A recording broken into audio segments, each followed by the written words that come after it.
Your child comes downstairs and says, "My stomach hurts."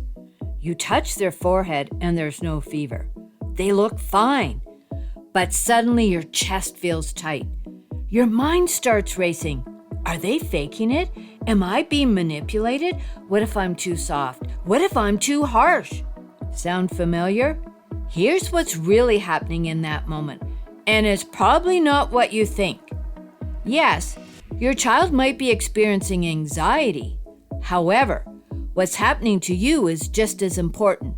And here's something we rarely discuss. When our kids struggle, we often feel like we're failing. We get overwhelmed, anxious, and then guilty about feeling anxious. We dismiss their feelings because we don't know how to handle our own. We say, "You'll be fine," not because it helps them, but because we need to believe it ourselves. I spent decades caught in this cycle, feeling helpless every time my kids or grandkids struggled emotionally.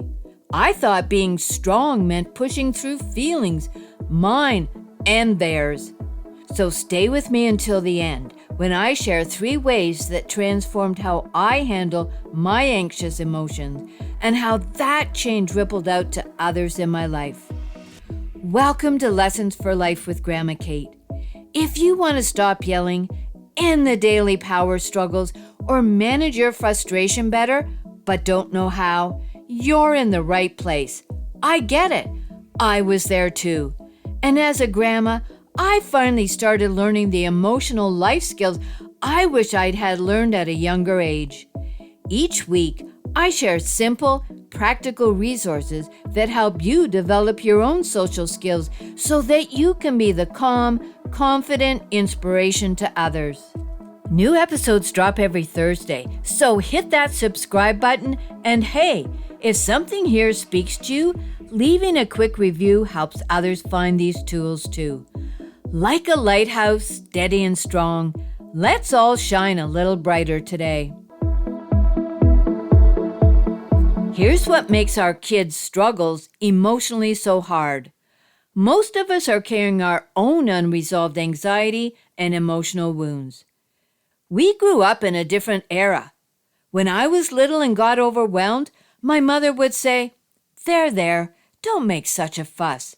When I felt anxious, my father would tell me to toughen up, well-meaning. But these responses taught me that emotions were problems to be solved, not information to be understood. And the result? I became an adult with a limited emotional vocabulary consisting of only happy, sad, mad, fine, and not much else. When my kids struggled, I felt lost.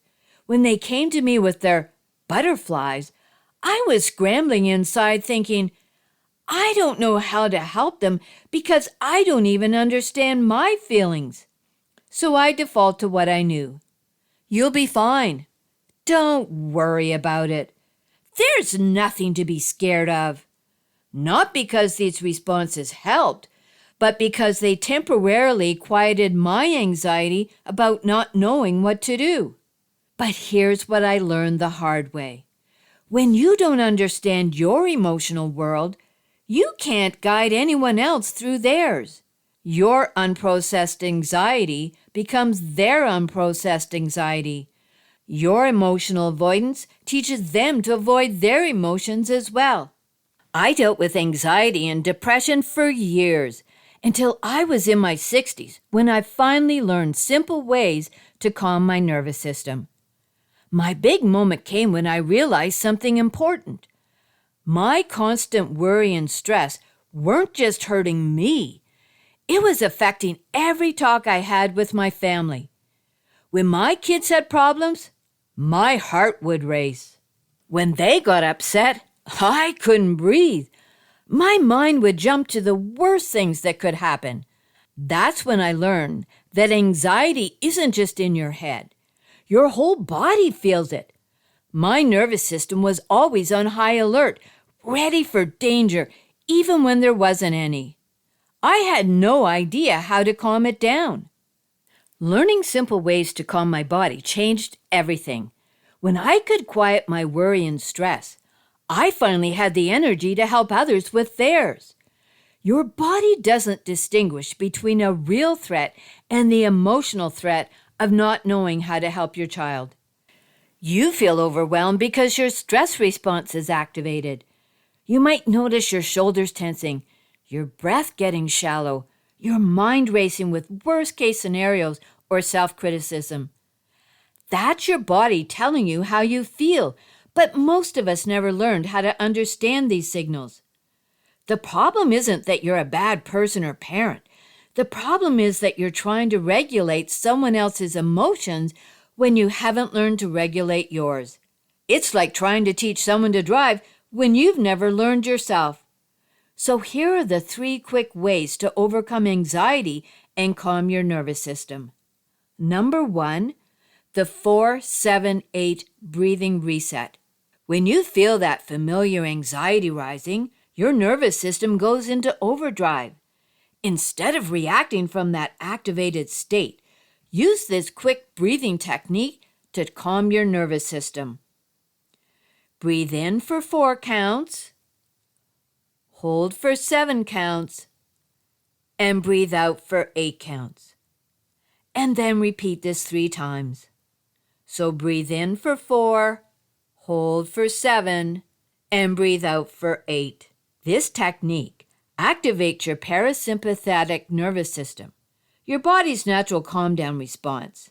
It literally shifts you from fight or flight mode into a regulated state where you can think clearly and respond thoughtfully. And number 2, the 2-minute body scan. Most anxiety builds gradually, but we don't notice it until we're overwhelmed. This daily practice teaches you to catch anxiety early and release it before it takes over. Starting from the top of your head, slowly scan down through your body. Notice areas of tension without trying to fix them. Tight shoulders? Acknowledge it. Clenched jaw? Just notice. Churning stomach? Note it. Then consciously release each area. I'm letting my shoulders soften. I'm relaxing my jaw. I'm allowing my stomach to settle. Scanning isn't just awareness. It's active nervous system regulation. You're teaching your body how to return to a state of calm. When you practice this daily, you catch anxiety in its early stages instead of waiting until you're in crisis mode. And number 3, the anxiety interrupt pattern. When you feel anxiety spiking, your thoughts start racing. So this technique interrupts that cycle and brings you back to the present moment. The moment you notice anxiety building, say out loud, I notice I'm feeling anxious right now. This feeling will pass. I am safe in this moment. Then engage your senses. Name 3 things you can see, 2 things you can hear, and 1 thing you can touch. This grounds you in the present moment and interrupts the anxiety spiral. Your nervous system gets the message that you're safe, which allows it to calm down. Here's what I discovered. When I learned to understand and manage my anxious emotions, I stopped seeing my kids' emotions as problems to solve. Instead, I could see them as information to understand. When my grandchild said, "My stomach hurts," before school, instead of feeling panic or irritation, I felt curiosity. Instead of rushing to fix or dismiss, I could stay present and help them explore what their body was telling them. This shift didn't happen overnight, but it was profound.